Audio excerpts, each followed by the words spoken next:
Salam sejahtera untuk kita semua. Topik yang akan saya bawakan dalam sesi ini yaitu kawin tangkap dan teologi pastoral. Tujuan dari sesi ini akan memberikan penjelasan terkait dengan definisi dari kawin tangkap, kemudian sampai pada bagaimana metode pendampingan yang akan dilakukan terhadap korban kawin tangkap. Sub CPMK dalam materi ini yaitu mengembangkan metode pendampingan pastoral sesuai dengan kebutuhan dari warga jemaat, terlebih khusus berkaitan dengan korban kawin tangkap yang ada di Pulau Sumba. Apa sih kawin tangkap itu? Untuk di Sumba sendiri, istilah kawin tangkap ini memiliki beberapa penamaan. Yang pertama dari daerah Sumba Timur, bahasa daerahnya yaitu Piti Maranggang atau ambil dalam pertemuan. Ada juga bahasa-bahasa lain baik dari Sumba Tengah, Sumba Barat Daya, yang artinya pada umumnya adalah menangkap perempuan atau membawa lari perempuan. Nah, kawin tangkap ini sebenarnya adalah salah satu bentuk perkawinan paksa dengan menculik atau menangkap perempuan pada acara perayaan adat, baik di pasar, di jalan, di tempat menimba air, bahkan di rumah perempuan korban untuk dijadikan sebagai istri. Perempuan ditangkap, perempuan ditarik, digotong oleh sekelompok laki-laki, kemudian dibawa secara paksa ke rumah pihak laki-laki yang hendak memperistrinya tanpa persetujuan si perempuan ini. Ketika kita bicara tentang kawin tangkap, maka kita juga tidak bisa melepaskan diri dari data. Karena penelitian ini adalah berbasis data, maka dari data yang dihimpun sejak tahun 2009 tercatat ada 20 kasus kawin tangkap itu yang muncul di permukaan. Sedangkan pada rentang tahun 2013 sampai 2015 tercatat ada 16 kasus yang berhasil diketahui, sementara yang tidak diketahui itu bisa lebih dari 16 kasus. Dari kasus-kasus ini kami menemukan bahwa korban itu ada korban yang masih dikategorikan sebagai anak, jadi berusia di bawah 17 tahun. Mari kita mendengarkan narasi kelam korban kawin tangkap. Saya akan membacakannya dari perspektif korban. Saya tidak pernah membayangkan bahwa saya akan ditangkap untuk dijadikan istri. Namun pada tanggal 10 Januari 2017, saya ditangkap untuk dinikahkan secara paksa dengan laki-laki yang tidak saya cintai. Saat itu saya diminta untuk hadir dalam pertemuan yang diadakan oleh atasan dari tingkat kabupaten, tapi rekan-rekan saya tidak diundang. Awalnya saya tidak curiga, namun ketika selesai pertemuan dan saya berjalan pulang menuju kendaraan yang saya parkir, saya ditangkap oleh para laki-laki ini untuk dibawa ke kampung adat dari laki-laki yang hendak memperistri saya. Sepanjang perjalanan saya memberontak, menampar, berteriak, menggigit tangan pelaku, memaki, menangis, namun mereka semua tidak menghiraukan saya. Banyak orang yang telah menunggu kedatangan kami di kampung adat laki-laki yang menangkap saya. Mereka menyambut dengan memukul gong dan melaksanakan ritual adat dengan cara menyiram saya dengan air yang dipercaya air itu dapat mendinginkan saya. Ketika akan masuk ke dalam rumah, saya terus menangis, berteriak, dan memohon bahkan berlutut untuk dilepaskan. Saya sengaja membanting diri, mencabut rambut, bahkan kunci sepeda motor yang saya pegang, saya tikamkan di dada karena saya ingin mati saja. Selama 2 hari penuh saya tidak keluar. Saya menahan lapar dan haus. Saya tidak mau disuruh tidur di kamar yang ditentukan karena saya takut diperkosa. Saya merasa diperlakukan sebagai binatang yang ditangkap di sembarang tempat.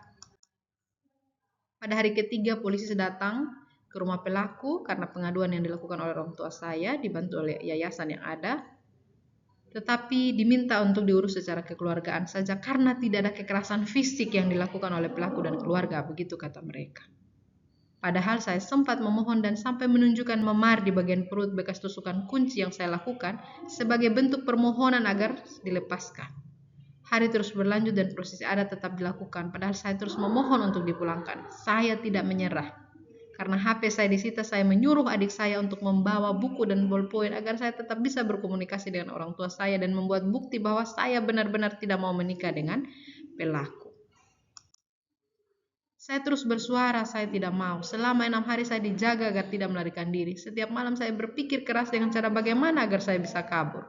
Tetapi karena saya tidak menguasai medan di wilayah tersebut, akhirnya saya memilih untuk menunggu saja saya dijemput pulang oleh orang tua saya dengan tetap memohon agar orang tua segera datang menjemput. Puji Tuhan, saya memiliki orang tua yang mendukung saya Mereka tidak mau menerima hewan tanda kesepakatan perkawinan. Saya terus bersuara kepada orang tua, kekasih saya dan keluarganya, kepada LSM, aparat desa, dan pihak kepolisian bahwa saya ingin pulang. Sehingga pada hari ke-6 orang tua saya bersama kepala desa datang dan menjemput saya. Pada kesempatan itu sekali lagi saya mengatakan saya tidak mau untuk melanjutkan perkawinan dan saya berhasil melepaskan diri dari belenggu perkawinan ini. Akhirnya saya kembali ke rumah orang tua saya dengan sukacita. Dari narasi kelam yang tadi kita dengarkan bersama yang merupakan adalah suara korban kawin tangkap, maka dalam kaitan kawin tangkap dengan ketidakadilan gender, terlihat bahwa kawin tangkap hanya melahirkan kekerasan, baik kekerasan secara fisik ketika korban ini dipukul, dilukai, dicengkram, diculik, digotong, dan ditarik. Juga menimbulkan kekerasan secara psikis, diancam, diperlakukan, dibuat tidak berdaya. Korban dibuat seperti bukan manusia. Ia mengalami kekerasan fisik, ia juga mengalami kekerasan psikis, bahkan ia juga mengalami kekerasan seksual berupa pemaksaan perkawinan, dilecehkan secara fisik, dilecehkan secara non-fisik, tubuhnya diremas, disentuh tanpa persetujuan korban, bahkan diperkosa pada malam pertama agar korban tidak melarikan diri. Selain itu, korban juga mendapatkan stigma atau pelabelan negatif dari masyarakat sebagai perempuan yang sudah bekas pakai, perempuan yang bekasan. Sekalipun saat berada di rumah pelaku, mereka tidak melakukan hubungan seksual, tapi korban sudah terlanjur menerima stigma. Ia dianggap tidak akan mampu lagi untuk melanjutkan perkawinan dengan siapapun kalau ia melepaskan diri. Selain itu, kawin tangkap ini juga menyisakan subordinasi terhadap perempuan korban. Ia tidak dimintai persetujuannya, bahkan tidak dimintai persetujuannya pada saat akan menikah dan juga pada pengambilan keputusan. Ia tidak dilibatkan pada pengambilan keputusan apakah ia mau atau tidak untuk menikah dengan laki-laki tersebut. Nah, ini adalah ketidakadilan gender yang dialami oleh perempuan korban kawin tangkap. Apa dampak kawin tangkap itu? Secara fisik, korban akan mengalami luka ketika dia ditarik secara paksa, memar, lebam, bengkak, rusaknya alat kelamin akibat diperkosa, bahkan kehamilan yang tidak diinginkan. Dalam beberapa kasus yang didampingi, korban mengalami kehamilan dan itu tidak ia inginkan. Secara psikis, korban merasa malu, merasa tidak berharga, merasa trauma, bahkan mengalami trauma kedua. Korban merasa stres, tertekan, merasa tubuhnya kotor, ia menderita depresi, bahkan timbul keinginan untuk mengakhiri hidup dan menyakiti dirinya sendiri. Itu terlihat dari kasus yang sebelumnya. Kita melihat dalam narasi tersebut bagaimana korban menyakiti dirinya sendiri dengan menikamkan kunci sepeda motor ke tubuhnya. Secara sosial, korban mengalami stigma bahwa ia perempuan yang akan dijauhi.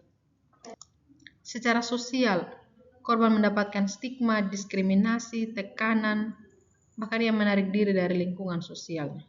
Korban terasing dan timbul perpecahan dalam keluarga. Mengapa timbul perpecahan dalam keluarga? Karena keluarga-keluarga ini pada akhirnya ada pro dan kontra ketika mereka berada baik di pihak korban maupun ada di pihak pelaku. Secara spiritualitas, dampak dari kawin tangkap, hilangnya rasa percaya pada Tuhan serta protes mengapa Tuhan mengizinkan kasus ini terjadi. Inilah dampak-dampak yang dialami oleh perempuan korban kawin tangkap. Bicara kawin tangkap dan teologi pastoral, maka perempuan kita lihat dia dijadikan non-person. Dia tidak berkuasa atas tubuhnya sendiri dan terjebak dalam relasi kuasa yang tidak setara. Padahal secara teologis, dalam seluruh keberadaan dan eksistensi perempuan, perempuan adalah gambar Allah. Perempuan adalah imago Dei, karena Allah menciptakan manusia baik laki-laki maupun perempuan menurut gambarnya. Sehingga dengan demikian, kawin tangkap menjadi persoalan teologis, karena kawin tangkap merusak gambar dan rupa Allah itu sendiri. Nah, apa prinsip dasar dari pendampingan pastoral yang berperspektif korban? Yang pertama yaitu penerimaan. Mari masuk dalam dunia subjektif korban, mengalami dan menerima pengalamannya secara utuh dan penuh. Mari tidak menyalahkan korban dengan menggunakan kalimat korban memakai baju apa pada saat ditangkap, atau dia adalah perempuan genit sehingga ia layak untuk ditangkap dan diperkosa. Dan memberikan ungkapan yang lebih netral kepada korban. Percayalah bahwa yang bersalah itu bukan si korban, tapi yang bersalah itu adalah pelaku yang memaksakan kehendaknya terhadap Anda. Prinsip-prinsip ini sangat penting bagi korban. Dalam melakukan pendampingan pastoral, apa yang harus kita lakukan? Yang pertama, mendengarkan dengan aktif. Gunakan bahasa tubuh yang sesuai. Misalnya kontak mata. Kontak mata kita arahkan kepada si korban dan ia merasa bahwa ia tidak sendirian. Ia merasa bahwa ia tahu bahwa kita bersama-sama dengan dia. Gunakanlah sedikit respon. Kemudian juga refleksi melalui parafrase konten dan parafrase perasaan. Kita parafrase ulang apa yang menjadi isi dari pembicaraannya. Juga parafrase apa yang menjadi isi dari perasaannya. Kemudian penggunaan penyimpulan dengan memilih poin pokok dan merefleksikannya kembali. Ini adalah contoh-contoh bagaimana kita mendengarkan dengan aktif. Kita tidak hanya mendengarkan dengan telinga kita, tapi kita juga mendengarkan dengan hati kita. Yang kedua, pendampingan dapat dilakukan dengan kehadiran secara penuh dan utuh bersama korban kawin tangkap. Yang ketiga, bersifat otonom. Pendamping menghormati hak korban bahkan ketika ia ingin tetap melanjutkan perkawinan tangkap tersebut, dan kita tidak menghakimi atau menyalahkan korban mengapa ia mau melanjutkan perkawinan yang ia tidak inginkan. Karena dia dibuat tidak berdaya sehingga ia mau menerima perkawinan tersebut. Pendampingan pastoral yang berperspektif korban juga bersifat pencegahan melalui edukasi dan advokasi termasuk pada pelaku, karena pelaku pun adalah korban dalam perkawinan ini. Pelaku adalah korban karena terjebak dalam krisis maskulinitas. Laki-laki dianggap ketika ia sudah mencapai usia tertentu dia harus menikah, sehingga ia pun mengambil istri dengan cara kawin tangkap. Kemudian yang terakhir, penggunaan sarana keagamaan secara bijak. Baik doa atau ibadah itu dilakukan pada saat dan waktu yang tepat, sehingga korban tidak merasa makin dihakimi atau makin disalahkan, atau tidak memvalidasi apa menjadi perasaan korban. Nah, alih-alih kita memberikan nasihat, mari terlebih dahulu kita dengarkan dengan aktif suara luka yang menjerit.